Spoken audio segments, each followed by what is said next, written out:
వీరచలపతి అనే వ్యక్తి మాట్లాడుతూ దెయ్యాలు వేదాలు వెళ్ళిచ్చినట్టు ఆయన నీతిమంతుడిలాగా, ఆయన ఎంత మాత్రం నీతిమంతుడు, ఎంత మాత్రం ఆయన గురించి ఈ ఊరికి, మండలంకి, జిల్లా ప్రజలకి అందరికీ తెలుసు. ఆయన కూడా సగం మాట్లాడి వదిలేసేసిన సబ్జెక్టు చాలా పెద్దగా మాట్లాడతాడు.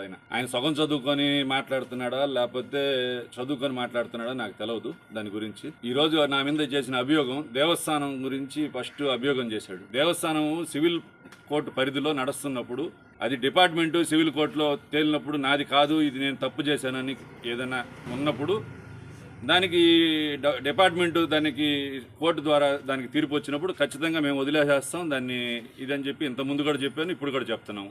2009 ఆఫ్ 2020లో జరిగిన కేసు మీద నువ్వు బెయిల్ తీసుకున్నావు పోయి, ఓకేనా?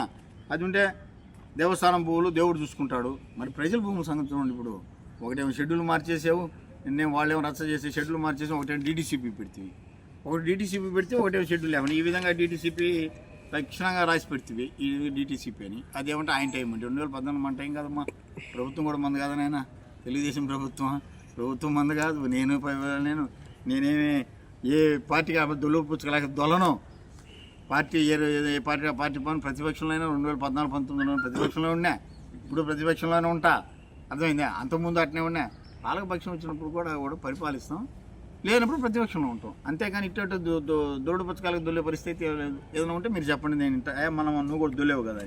136 ఫ్లాట్లు నేను లేఅవుట్లో, నా అన్నమయ్య గ్రీన్ వ్యాలీ లేఅవుట్లో ప్రజలకి నేను తప్పుదావ పట్టించి అమ్ముతున్నాను అని ఒక అభియోగం చేశాడు. 136 ఫ్లాట్లకి కన్వర్షన్ చేసింది 12 ఎకరాల 77 సెంట్లు. చూసుకోవచ్చు. నాన్న పేరు మీద 3 ఎకరాల 79. దీంట్లో ఆయన అభియోగం చేసిన 87A ఉంటుంది. నా పేరు మీద 8 ఎకరాల 93 సెంట్లు కన్వర్షన్ జరిగింది. ఈ రెండు కలిపి 12 ఎకరాల 77 సెంట్లు. ఈ 12 ఎకరాల 77 సెంట్లో 12 ఎకరాల 44 సెంట్లు మాత్రమే మేము లేఅవుట్కి అన్నమయ్య గ్రీన్ వ్యాలీ మీద వెళ్ళాం. ఆయన ఏదైతే డిక్లరేషన్ చెప్తున్నాడో ఆ డిక్లరేషన్, షెడ్యూల్ డిక్లరేషన్ మొదట 87A ఉందని చెప్పి అంతవరకు సగం సబ్జెక్ట్ చెప్పి వదిలేసేసాడు. టోటల్ దీంట్లో చూసుకుంటే 87A ప్రతిదీ కన్వర్షన్ అయిన సబ్జెక్ట్ మొత్తం దీంట్లో నమోదు పరచాలి. ఎందుకంటే ఒకటే దాంట్లో కన్వర్ట్ అయ్యింది కాబట్టి ఇది నమోదు పరుస్తారు. నమోదు పరిచి దీంట్లో కింద అదే సబ్జెక్టులో షెడ్యూల్లో చూసుకుంటే 12 ఎకరాల 72 సెంట్లు చూసుకోండి. 12 ఎకరాల 72 సెంట్లో 12 ఎకరాల 44 సెంట్లు మాత్రమే అన్నమయ్య గ్రీన్ వ్యాలీ లేఅవుట్కి మేము పోయాం. ఈ 28 సెంట్లు కాకుండా పోయి ఉన్నాం. పబ్లిక్ పెట్టిన లేఅవుట్, అమీన్ లేఅవుట్. దీంట్లో పక్కన మీకు క్లియర్గా కనబడుతుంది చూడండి, 87 పక్కన సర్వే నంబరు. దీని మధ్యలో లాస్ట్ గవర్నమెంట్ రీసర్వేలోనే, మా గవర్నమెంట్ కాదు, నేను చేసుకుంది కాదు, లాస్ట్ గవర్నమెంట్లోనే దీనికి ఒక టీఎల్పీ అందరికీ నంబర్లు ఇచ్చున్నారు, ఎల్పీ నంబర్లు. ఈ సైట్ పక్కన 2 ఎల్పీ నంబర్లు ఉండగా దాని తర్వాత 87A ఉంటుంది. ఏడేం చేసినాడు ఈ షెడ్యూల్లో? The director of town planning Andhra Pradesh Hyderabad 26/11/2014 అని చెప్పేసి ఇచ్చినారండి. ఇది షెడ్యూల్ ఇచ్చినాడు. మొన్న 32 ప్లాట్లు రిజిస్ట్రేషన్ చేసినాడు. ఇది దొంగ షెడ్యూల్ అని చెప్పి మళ్ళీ ఈ షెడ్యూల్ మార్చేశారండి. టౌన్ ప్లానింగ్ తీసేశారు. దీంట్లో టౌన్ ప్లానింగ్ చేశారు. దీన్ని అడిగిన 32 ప్లాట్లు మొన్న కొనుగోలు చేసిన వాళ్ళు, అయ్యా ఇది టౌన్ ప్లానింగ్ అంటే లోపలేస్తున్నారు, ఇది దొంగ ముద్రంట, ఇది మాకు వద్దు నాయనా, మాకు వద్దు స్వామి, మేడం మొన్న ఒక లేడీ కేసు పెడితే ఒప్పందం పత్రం రాయించాం, మాకు వద్దు స్వామి అని చెప్పిన తర్వాత మళ్ళీ ఇదేమైపోయింది, ఇదే డీటీసీపీ ప్లాన్ ఏమైంది, మళ్ళీ అదే ఆస్తిని మళ్ళీ వచ్చేసి తండ్రి కొడుకులు వచ్చేసి ఎవరికి 32 మందికి, మునగా వాళ్ళకైతేనేమి, ఈ యొక్క మురళీరెడ్డి వాళ్ళకైతేనే, వాళ్ళ బంధువులకి అయితేనే, వాళ్ళ అన్నదమ్ములకి అక్కజలకి అందరికి కలిసి 32 ప్లాట్లు మనం రిజిస్ట్రేషన్ చేసినాం.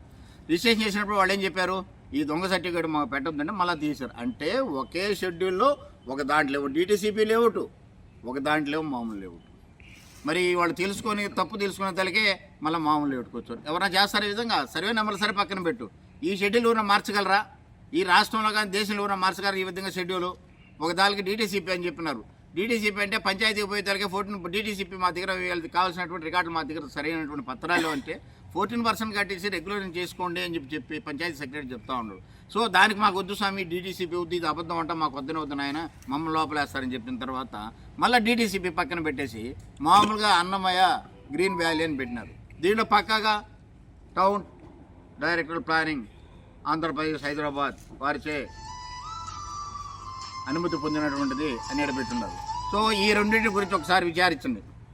ఇప్పుడు కూడా మళ్ళీ అధికారులు చెప్తుండ, నిన్న జరిగింది ఒక తప్ప, ఇంకా ఇది బ్లైండ్, ఇది ఇంకా చాలా ఒకరికేమో డిటీసీపీ అప్రూవల్, మరొకరికేమో గ్రామ అప్రూవల్. మరి ఏ అప్రూవల్ ఎక్కడుందో మరి భగవంతుడు తెలియాలి. మరి ఇప్పుడు వాళ్ళు వచ్చేసి ఒకరు లేడీ కేసు పెట్టిందని ఒక ఒప్పందం పత్రం రాజ్యం, మాకైతే ఈ ల్యాండ్ మాకు ఈ విధంగా వద్దయా, మేము మీకు ఆల్రెడీ 10 కోట్లు ఇచ్చున్నాం కాబట్టి 10 కోట్లకు సంబంధించి 32 ప్లాట్లైనా మాకు డిటీసీపీ అనేటువంటి ఓటు తీసేసి పెట్టమంటే పెట్టినట్టు ఘనత. మరి ఇక్కడ ఏం చెప్తారు ఇప్పుడు? మీ అయితేనేమి మీ పార్టీకి సంబంధించిన మీ నాయకులు దీనికి సమాధానం చెప్పండి. మీ శాసనసభ్యులు గారి దగ్గరికి వెళ్ళండి.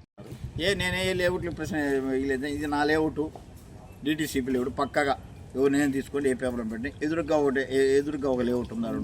రాజుపాళెంలో ఉన్నటువంటి ఏ లేఅవుట్లు కూడా అన్నపూర్ లేఅవుట్లు. ఏ లేఅవుట్కి మేము పర్మిషన్ లేదే. అన్నమయ్య గ్రీన్ వ్యాలీ మీ హయాంలోనే జరిగింది. దానికి 2014లో వాళ్ళు సర్పంచ్ మేం కదా, మీ టైంలోనే జరిగింది. మీరు దగ్గరుండే దానికి అప్రూవల్ ఇప్పించారు. నేనా నుంచి వాళ్ళు అన్నీ ఉంటుందని చెప్పాను. మీ ఆడ పుట్టాను ఎట్ట పుట్టాను కూడా చెప్పాను కదా, పెద్దగా ఆన్సర్ ఇచ్చాను కదా, చెప్పిన పెద్ద. ఇప్పుడు మీరు అడిగిన దానికి కూడా నేను ఆన్సర్ చెప్తాను. ఏంటంటే మీరు అడిగిన క్వశ్చన్కి ఆయనే ఇచ్చాడు అంటున్నాడు కదా, ఈ డేట్లో నేను లేనయ్యా. మా సర్పంచ్ గారు కూడా లేరు. మేము అప్పుడు సర్పంచ్గా ఓడిపోయినాము. 2014లో మేము సర్పంచ్ కాదు, వాళ్ళే సర్పంచ్ కాదు.